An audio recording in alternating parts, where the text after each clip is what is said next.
Hey, buddy. Eyes up here. Welcome back to Enthusiastically Optimistic. In this video, we outline the top 5 reasons you need to go out and see Superman 2025. Let's get into it.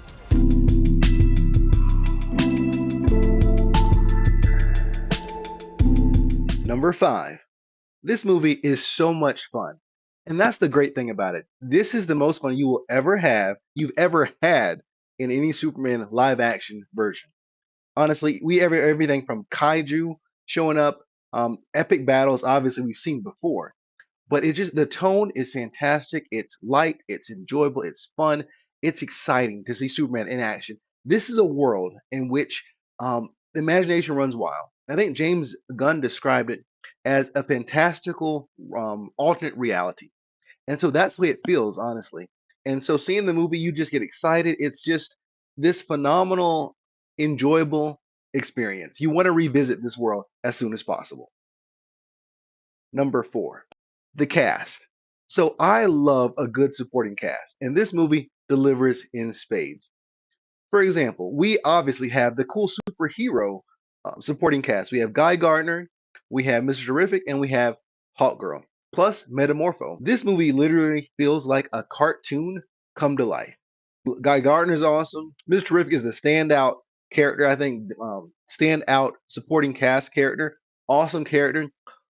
Additionally, we have the supporting cast, classic supporting cast of Superman from the Daily Planet. So these are characters we've seen brought to life occasionally in live action.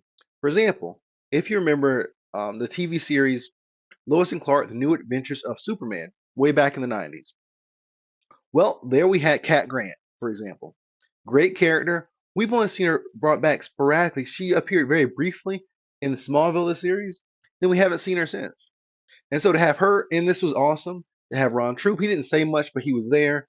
Steve Lombard, he actually appeared in Man of Steel in a very in a non-distinct way, like he didn't seem anything like the character from the comic book. So you've seen these characters before, but to see them in live action, and they're true to form, like it's exciting to see them in this place, in this time. And then of course we have classic Jimmy Olsen. This is, I think, the best Jimmy Olsen we've had since probably Lois and Clark: The New Adventures of Superman.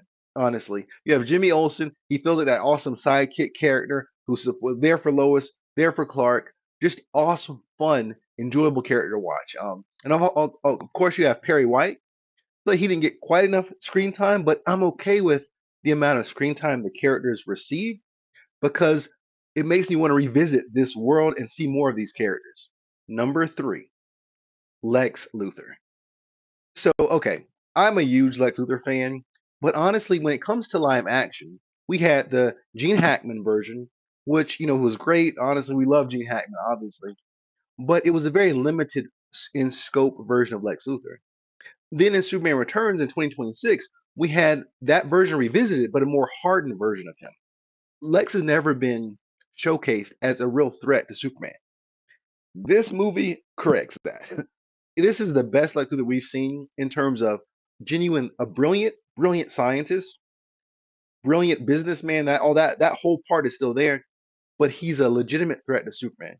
Plus, we get the psychology of Lex Luthor in a very simplified way, I'd say, by his last speech in the film. It's done so well, and Nicholas Holt brings it to life like phenomenally. Now, I will still credit Smallville as my personal favorite version of Lex Luthor because it gives him a level of depth that we've never seen before. Plus, the juxtaposition of Lex Luthor as in a more innocent form, connected to are in the shadow of Lionel Luthor, who kind of represents what Lex will eventually become. So Smallville is my favorite version, right? However, this version I think is a bigger threat than that version ever was because this is a brilliant tactician in terms of Lex Luthor. This is ripped straight from the comic book and the animated series. Superman animated series, this is that Lex Luthor. Not he doesn't have the physical presence, but this is the in terms of just a threat to Superman.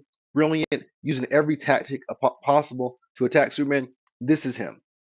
So Lex Luthor is phenomenal. This is the best version we've seen in live action in the movies, hands down. Love it. Number 2, Lois Lane. So I think Rachel Brosnahan did a phenomenal job as Lois Lane. Okay, first of all, she has a classic look. Now, I understand that each interpretation, they may take slight liberties with the look of Lois Lane, but I felt like Man of Steel was too much of a departure. What I saw on screen was Amy Adams. She sold it as a good, a genuine, realistic journalist, but I saw Amy Adams as a journalist. I never saw Lois Lane.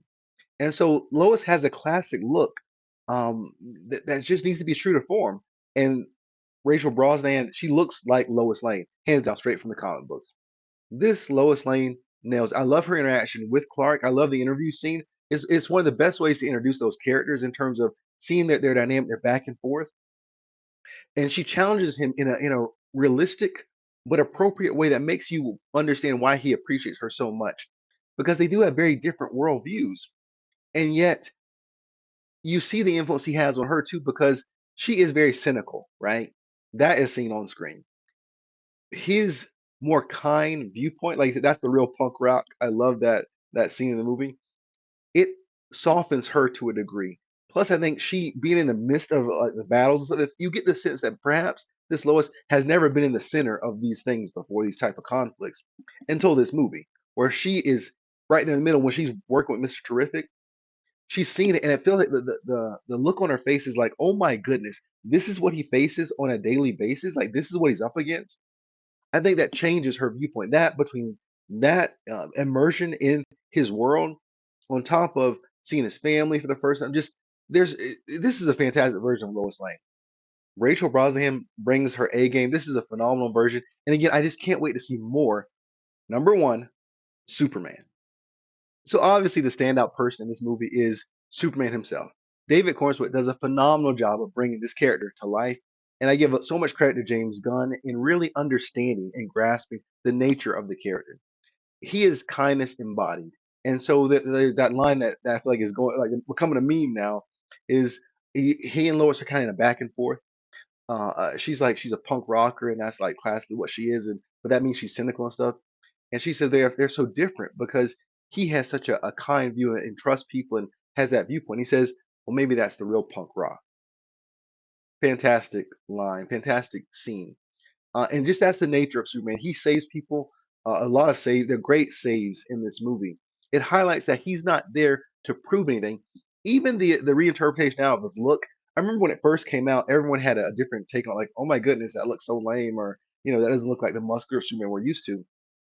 But it makes sense for this Superman. Like, he's not there to show off his physique. You understand? Like that almost seems like even though it's classic comic books in terms of like usually seeing all the muscles, it makes sense that this Superman, he's not trying to impress anyone. He's not trying to be the big tough guy, biggest guy in the room or show off in any way. So it makes sense that his muscles would be covered up. And I love the way David Cornsweet actually talked to James Gunn about the shorts. On the outside, he wants to make people feel comfortable. He's as they brought in, he's the most powerful metahuman, the most powerful character in this universe thus far. He would not want to intimidate you any further than that. So he wants people to be at ease with him. And so his look makes perfect sense for this movie. But more than that, it's the tone that they give this character. I think one of the worst things that's happened in recent years is that Superman has been reinterpreted as a symbol first, as a character second. By that I mean, if you look back at Superman Returns, right, it was like the classic Christopher Reeve version, but brought back to for the modern audience. If you look at the movie, I think Brandon Routh, the actor at the time, only had a few lines of dialogue. Like we're given Superman as a symbol in the film. He does some pretty impressive things in the film, but we don't get insight into him as a character or as a person. He's there as a symbol. And so the other character, we see the movie through the lens of the other characters, but not through him. Similarly, Man of Steel does a better job of that, but it's still he overall Zack Snyder just portrays Superman as a very stoic figure. Right? Man of Steel does not is not bad in my opinion, but it definitely has more of a we get a little bit of insight in him, which is good.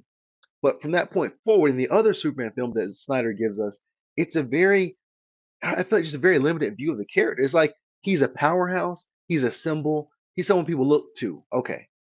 But the characterization, the personality, we don't get any of that, you know?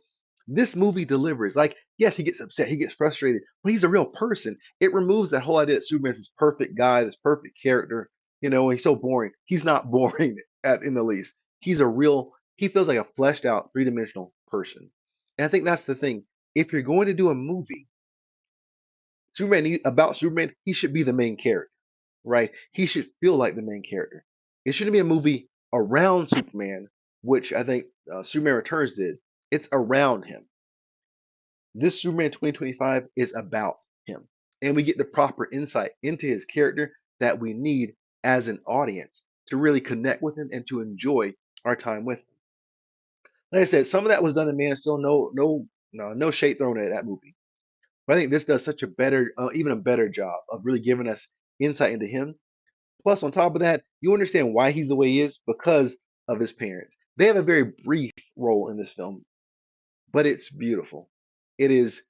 It brought a tear to my eye, honestly, his conversation with Paul Kent. I loved it. And that's the thing that makes this Superman movie so great. It's inspirational. You see why he's an aspirational character, someone that you could aspire to be. But overall, the tone, like I said, I love this. I love him as a character. David Cornswell does a phenomenal job as Superman, as Clark Kent. We don't get quite enough, I feel like, of Clark Kent, Metropolis Clark Kent, but that's okay because they still give us insight into him as a character. And so we still get to see him, like I want to say, costume removed. We get to see him with his parents. We get to see him with Lois. We get to see him as an actual person, which is the main thing in which this movie delivers. So those are the top 5 reasons you need to get out and see Superman 2025. It is a phenomenal movie. You will not be disappointed. Again, it's like the cartoon comic book ripped straight from that, brought to life for the first time. It is a fantastic, phenomenal experience. You'll probably want to see it more than once. I loved it, enjoyed it, and can't wait to go see it again. Thanks for watching. Until next time, stay enthusiastically optimistic.